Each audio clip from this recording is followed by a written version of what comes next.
Hi everyone, welcome back to the channel. So we're continuing on with the series that you seem to like, which is some DIY tips to do at home if you've got just your general aches and pains. So I always have to start off by saying that if you don't know why something hurts and you're suspicious that there might actually be a bit of an injury there, don't attempt to treat it at home. Go and get some medical advice. And don't think that because you've watched a video that you're suddenly some sort of world-renowned massage expert. We can all do damage if we don't know why we're doing something. So this is just about your general aches and pains. And today it's going to be the upper arm. So a lot of us get a sore upper arm for lots of different reasons. It can be posture, it can be carrying heavy bags or equipment. It can be, sometimes if you're having like a moving day or a clearing out day and you're just carrying lots of boxes and moving things, and then at the end of the day the biceps and the triceps are aching. Also, massage therapists can get really sore arms because obviously you're using them day in, day out. So sometimes we are actually in need of the massages ourselves. So some easy ways that you can soothe the upper arm. You can always just hold on to it. So just holding it, there's heat generated in the palms. So just starting at where the shoulder is and just holding and maybe applying a little bit of pressure. So just press and then release and work your way down. And you can work on both arms simultaneously. So that can feel very good. And then again, we always say about 3 times on an area, and you're just working down to where the elbow is. Don't work over the elbow, it doesn't feel good. It's very bony, and also it's not meant to have pressure applied because of the type of joint that it is. And also, you talk about having that area, that funny bone there, it doesn't feel good. There's a sort of nerve there that just doesn't feel nice when you apply pressure, or if you've ever accidentally bashed your funny bone, it's actually anything but funny, it hurts. So something like this can be quite good. I mean, you could effleurage it, but if you don't have a massage medium, I think it's quite difficult to actually work on that area, but you can effleurage if you like. It's not my favourite thing over material. It's a bit like nails down a chalkboard for me. I don't like the feeling. But you can definitely do effleurage if you want, and that'll warm it up too. But can you see how I can't even actually bring myself to do it because I don't like the sensation? If it's just the skin in the massage medium, that's different, but each to their own. But what you would do is just move up and down. And again, you don't want to work on an area too much because a little bit of redness is fine, erythema, but excessive erythema, you've overdone it, there's too much redness there. So just doing something like that definitely helps. You can also use your thumbs. So your fingers are like your anchors, and then your thumbs can work, again, simultaneously on both arms. Again, it's just the upper arm. And you can just use your thumbs to do little thumb circles. And what you're essentially doing is loosening off any tightness, any tension there. Now, I'd say thumbs over fingers. You can use your fingers, but again, it's very sensitised in your bicep area. And see, if you're doing this, a lot of people will actually say that they don't like the feeling. So by using your fingers as the anchors and using the thumbs, it's actually, you get a little bit more pressure there. You can have a little bit more depth. And again, unless somebody wants to go to sleep while you're doing this, they can actually say, oh yeah, that's actually helping just in that area. When I get to areas where I think that it would actually be quite uncomfortable to use the thumb, I'm just moving it to the side of the thumb, and I'm still applying pressure, and I'm still using these fingers as anchors so that my hand's not flapping about all over the place. But I've moved it to the side of the thumb, and I'm using it to just very gently work over that upper arm and release tension.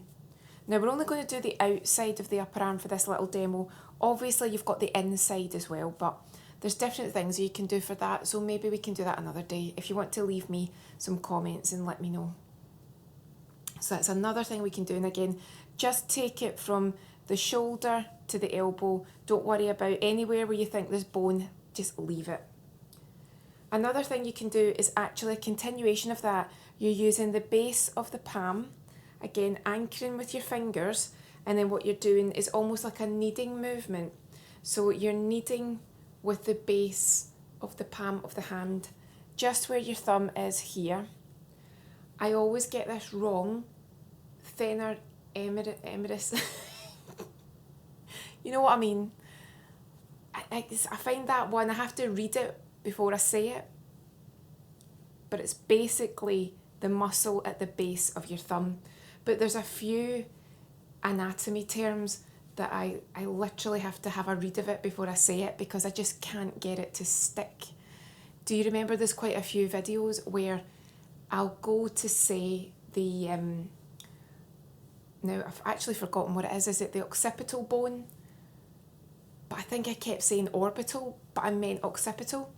So I'm not dyslexic, but there's definitely some anatomy words where I have to read it, otherwise I'll say one thing, but I'll mean another. But that's where I think that we all have to just, you know, we cut each other slack, everybody gets their words jumbled at times. You can know your subject but still get yourself tongue-tied, that's life.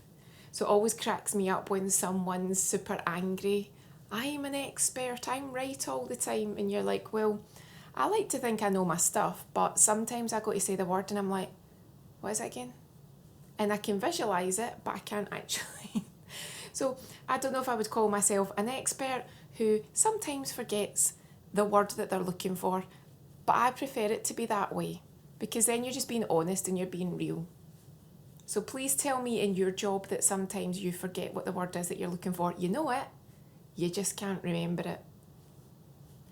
So we're just using that area just there, just to loosen off, and you can feel the heat being generated. And it should feel quite nice and loosening and quite relaxing. Now, if you feel comfortable, you can do a bit of wringing on that area. So wringing it's literally as if you're wringing out a cloth, but you're not pinching the skin, that never feels good. But you're just very gently working to just a little bit of a gentle scooping move on the tissues. So you've got muscle and you get tissues there, but you don't want to be pinching, that's not good. But just some very gentle wringing just over that area. Just again to warm it up, loosen it. But if it doesn't feel good, don't do it. But again, you can also stroke the area, you can stroke down. You can also just work on that area and actually soothe the nerve endings and just stroke just very randomly, like super light feathery strokes, you can do that too. You can also do some hacking, but remember what we always say, it's loose wrists, because if your wrists are too rigid, it hurts. That is not pleasant for anyone, so loose and quite brisk and just working over that area, but not too much. About 3 to 6 times over the area, any more, and you can actually start to overstimulate, which defies the point. That's not what it's all about. If you do stimulate nerve endings, then in theory you want to then sedate them and soothe them.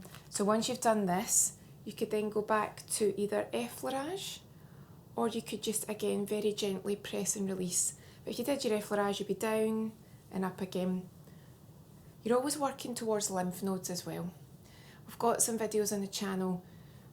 I'm saying we did about anatomy and physiology, but sometimes they change things, and what used to be easy to find can't be found so easily now. So if that's something that you want me to revisit, we can definitely do that too. But we can work our way just through tips on various areas of the body, just tips for at home. If I can do it and I think it's simple to do it and safe to do it for you, then I always will. So feel free to leave me comments. But there you go, there's just some basic ideas for soothing that upper arm area. Nothing too complicated, nothing that would require a qualification, but remember, always use your common sense. If something doesn't feel right, don't do it. If someone's trying to force you, oh, just massage it, but you know they've got an injury, just say to them, nope, not touching it, because the worst, you'll make it even worse than it was. And why do you want to do that? If there's an ailment there, if there's a condition that needs to be seen by a doctor, don't touch it, get it checked. But if it's just for some relaxation, that should be nice and easy and have a good positive effect. So I hope you found that useful. As always, have a lovely day, and I'll see you again soon.